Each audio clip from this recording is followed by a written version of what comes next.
We have learned our lesson, यानी ये कि हमें ये सबक हासिल हो गया है। भाई आओ और मुल्क संभाल लो, क्योंकि नाम से चलाया जा रहा है, ना हमारी सोच और बसीरत ऐसी है कि हम अपने मुल्क के बारे में सीरियसली नजर आते हैं। Shehbaz Sharif wants honest talks with PM Modi, जो कि हिंदुस्तान टाइम्स है।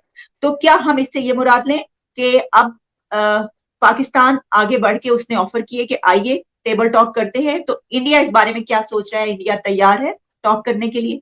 अभी आज जो ये पेशकश आई है बातचीत करने की, इसके दो चार पहलू है जो देखना पड़ेगा। देखिए, कोई भी चीज जियो पॉलिटिक्स में स्ट्रेट फॉरवर्ड नहीं होती, कोई डायरेक्ट नहीं होती।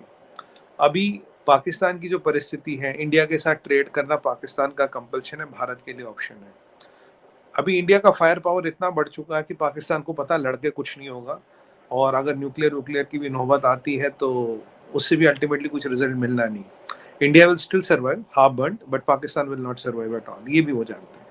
तो लड़ाई का विकल्प है नहीं, ये उन्होंने माना, ये अच्छी बात है। और 3 लड़ाइयाँ कुछ नहीं दे चुकी, ये भी सच्चा है, ये भी उन्होंने माना। एंड शरीफ साहब ने बोला we learn from our mistakes. दिक्कत यहाँ मुझे शरीफ साहब के इंटेंशन में नहीं दिखती, दिक्कत दिखती है यहाँ मुझे एस्टेब्लिशमेंट में, कि एस्टेब्लिशमेंट क्या चाहता है। क्योंकि हमेशा से पॉलिटिक पाकिस्तान की विडंबना क्या है, विडंबना ये है कि पॉलिटिशियन कुछ भी चाहता तो डिसाइड तो एस्टेब्लिशमेंट करेगा ना, अल्टीमेटली चलेगी उनकी। अब नए जनरल साहब आए, इनको क्या चाहते हैं? बाजवा साहब का कुछ और थॉट प्रोसेस था, बाजवा साहब तो आजकल दुबई में है। तो नए जनरल साहब का क्या मानना है, क्या वो चाहते हैं? क्योंकि 2-4 चीजें यहाँ देखिए, अभी आपने पीछे वीट मंगाया रशिया से, और आज जो स्टॉक मार्केट क्रैश हुआ है, वीट 160 रुपए किलो पहुंच गया, देख रहा था मैं।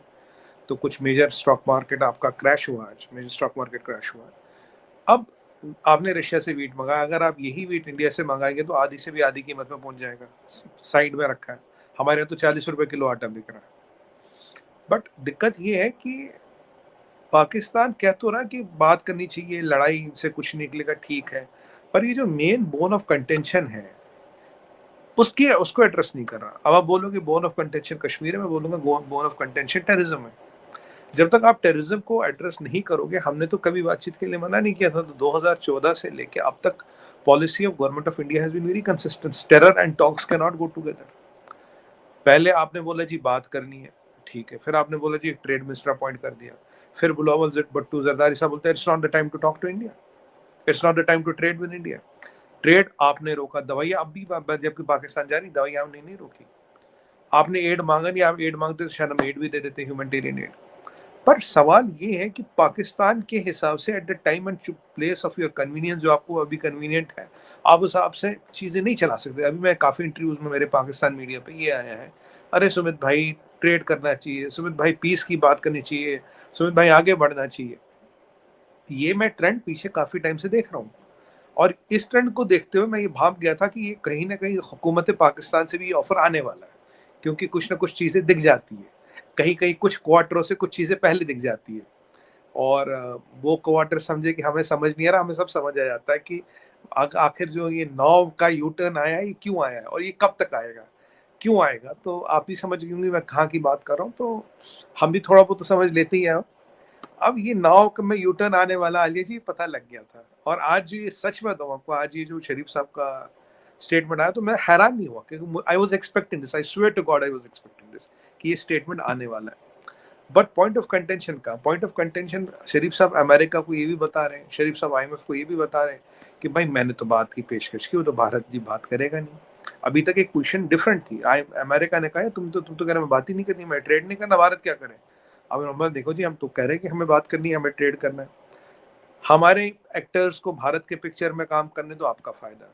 हमारी मुल्ला जाट को भारत में रिलीज होने दो, आपका फायदा। अभी भारत के साथ ट्रेड करो, आपका फायदा। अभी भारत की इकोनॉमी हमारे लिए खोलो, आपका फायदा। अभी भारत के इंपोर्ट्स हम खोले, आपका फायदा। अभी भारत यहाँ एक्सपोर्ट करें, आपका फायदा। अभी जब आपका टाइम होता, जो आपका फायदा होता, उसके हिसाब से आपकी फॉरेन पॉलिसी में चेंजेस आते हैं। बट जो मेन बोन ऑफ कंटेंशन, आज भी उन्होंने कश्मीर नाम का वही वर्ड लगा दिया। कश्मीर तो मसला है ही नहीं ना, मसला तो POK है, मसला तो गिलगित बाल्टिस्तान का है। तो बात तो उस पे होगी, खैर कश्मीर पे तो मसला है ही नहीं कुछ। आज दिक्कत ये है कि वो फिर उसी चीज में जाके फंस गए कश्मीर।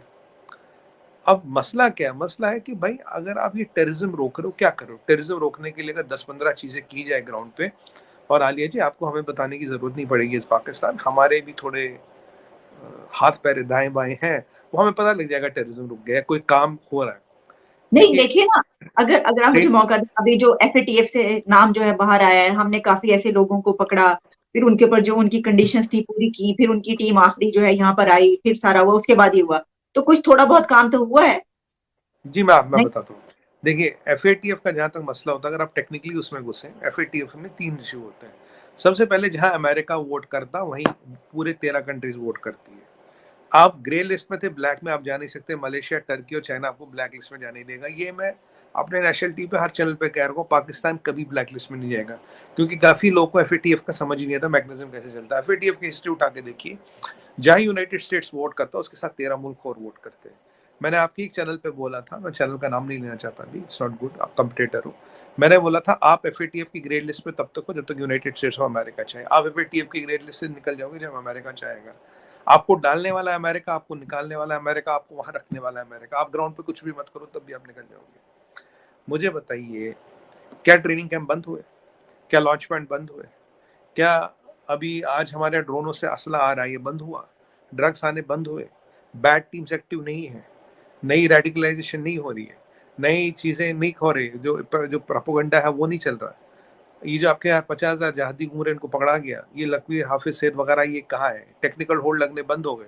और ये जो सलाउद्दीन तो कश्मीरी, इसको हैंड ओवर कर दो। अगर आपको टॉक्स चाहिए और आपको प्रोडक्टिव रिलेशन इंडिया से चाहिए, इंडिया एक्शन मांगता है। इंडिया एश्योरेंस पे नहीं जीता आलिया जी, इंडिया डजंट नीड एश्योरेंस। मैंने आपको पहले बोला, इंडिया पाकिस्तान का इंडिया के साथ ट्रेड करना इज अ कंपल्शन, इंडिया का ऑप्शन है, नहीं भी करो कोई फर्क नहीं पड़ता। तो अगर आपको करना है, जरूरत आपकी, कोई बात नहीं, जरूरत किसी की भी हो सकती है, मैं उस चीज में नहीं, मैं I am not trying to have upper hand कि भाई आपकी वो बचकानी बात होती है। बात ये है what is the action. We don't want talk from prime minister Sharif, we want action. ये उठा के सलाउद्दीन को दे दो ना, हमें सलाउद्दीन को हैंड ओवर कर लो, बोलो ये लो सलाउद्दीन, आप ये कैंप बंद करो। आप जब बंद करोगे, जिस दिन आप बंद करोगे उसके 48 घंटे में नहीं, 48 मिनट में हमें पता लग जाएगा आपने यहाँ या ये कैंप बंद किया। ये भी हमारे पास इतना इंटेल है पाकिस्तान में, बट वो आप बंद करोगे नहीं, वो आप चीज करोगे नहीं। आप फिर एक चीज आपने अटका दी है बात करने के लिए, आप अमेरिका को, वेस्ट को, IMF को, वर्ल्ड बैंक को देने के लिए आपने एक फंडामेंटल चेंज कर दिया पीछे। एक पॉजिटिव चीज जरूर देखूंगा कि जो शरीफ साहब कहते हुए learning our lessons from 3 wars, क्योंकि वॉर से आपको फायदा हुआ नहीं, आपको अब भी पता है वॉर से फायदा नहीं होगा। मैं एक आर्टिकल लिख रहा हूँ कि why India's fire power has become a deterrence, आएगा तो आपको कॉपी भेज दूंगा, क्योंकि फायर पावर इतना बढ़ गया इंडिया का, it is naturally a deterrence, क्योंकि लड़के अब जीता जा नहीं सकता। तो वो पाकिस्तान हो, वो चाइना हो, या वो दोनों मिलके भी तब भी नहीं जीत सकते। तो जब ये पता है तो लड़ने का विकल्प हो जाता बंद, लड़ने का ऑप्शन हो जाता है बंद, वो जो गजवा हिंद वाली मेंटेलिटी वो बंद हो जाती है। बट यहाँ पे आपका intention is not important, what is action, that is more important.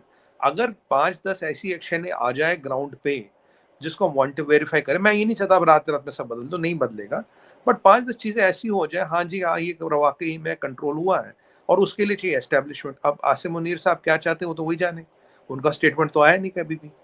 पीछे एक अजीब एडम था पाकिस्तान में, पीछे बाजवा साहब कहते थे we want normal relations with India.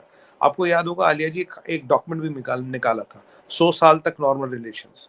अब जब मैं आपके एक चैनल पे था, मैंने बोला यार वो डॉक्यूमेंट कहाँ गया, मैंने कहा 2 क्वार्टर बाद वो डॉक्यूमेंट ना मिलेगा ना कोई मिलेगा, ना उसके आगे पीछे कुछ दिखेगा। मुझे आपके होस्ट आप कहते सुमित भाई ये डॉक्यूमेंट 100 ईयर्स का है। मैंने कहा आप भी यही, मैं भी 2 क्वार्टर की बात करता हूँ, मैं 1 साल की भी बात नहीं करता, 3 महीने का क्वार्टर होता है, 6 महीने बाद फिर आपसे बात करूंगा, आप डॉक्यूमेंट भूल गए होंगे, आपकी याददाश्त से भी वो गायब हो गया होगा। तो कह रहे नहीं ये डॉक्यूमेंट में एस्टेब्लिशमेंट का भी कहना, गवर्नमेंट का भी कहना। मैं कहा भाई let's see action on the ground. कभी आप डॉक्यूमेंट निकालते, कभी बाजवा साहब स्टेटमेंट देते हैं, आप शरीफ साहब स्टेटमेंट दे रहे हैं, एक्शन क्यों नहीं हो रहा? अगर आपका इंटेंशन है तो एक एक्शन कर लीजिए ना, 4-5 टेंजिबल स्टेप उठा के दिखा दीजिए हमें, हम मान जाएंगे, हम भी 5 कदम आगे बढ़ाएंगे। ये जो आपने बात की ना, मैं इसी को बात को आगे बढ़ाती हूँ। हमारी तरफ से भी जब ये बातें की जाती हैं, जैसे मैं खुद ये कहती हूँ, ये जो इसके अंदर उन्होंने बात की कि दोनों कंट्रीज को 3 जंगे क्या 4 जंगे हम भूल जाते हैं, तो हमें ये याद रखना चाहिए जंगे किसने शुरू की, फिर हमें याद रखना चाहिए इसमें शिकस्त किसको हुई, फिर हमें ये बात करते हुए ये भी याद रखना चाहिए कि जब हम ये कह रहे हैं कि इन जंगों की वजह से दोनों मुल्कों में भूख और वो नंग पैदा हुई है, तो जो पैदा हुआ है उसकी वजह से इस वक्त हम मुश्किल में हैं। मतलब आप लोग तो निकल गए हैं उससे। यानी अगर जब हम ये बात करते हैं ना बेरोजगारी ये सब कुछ, आप तो बड़ी तरक्की करते हुए नजर आ रहे हैं, तो इसका मतलब ये हुआ कि इन जंगों का सारा जो मलबा है वो पाकिस्तान के ऊपर ही आया है, पाकिस्तान को नुकसान हुआ है, हमें सबसे ज्यादा नुकसान हुआ है इसका, ये जो बात कर रहे हैं वजीर का। लेकिन प्रॉब्लम ये है कि इसका मतलब ये हुआ कि मसला हल इसलिए नहीं होगा कि हम इसमें दरमियान में कश्मीर का जो शोशा है वो साथ जोड़ते रहेंगे, और आपकी तरफ से फिर उसके जवाब में जो दहशतगर्दी है, जो दहशतगर्द है, और जो आप पाकिस्तान के कश्मीर की बात करते हैं वो जुड़ी रहेगी। तो फिर दोनों कंट्रीज इसी तरीके से एक दूसरे के सामने खड़े रहेंगे और कभी आगे नहीं बढ़ेंगे।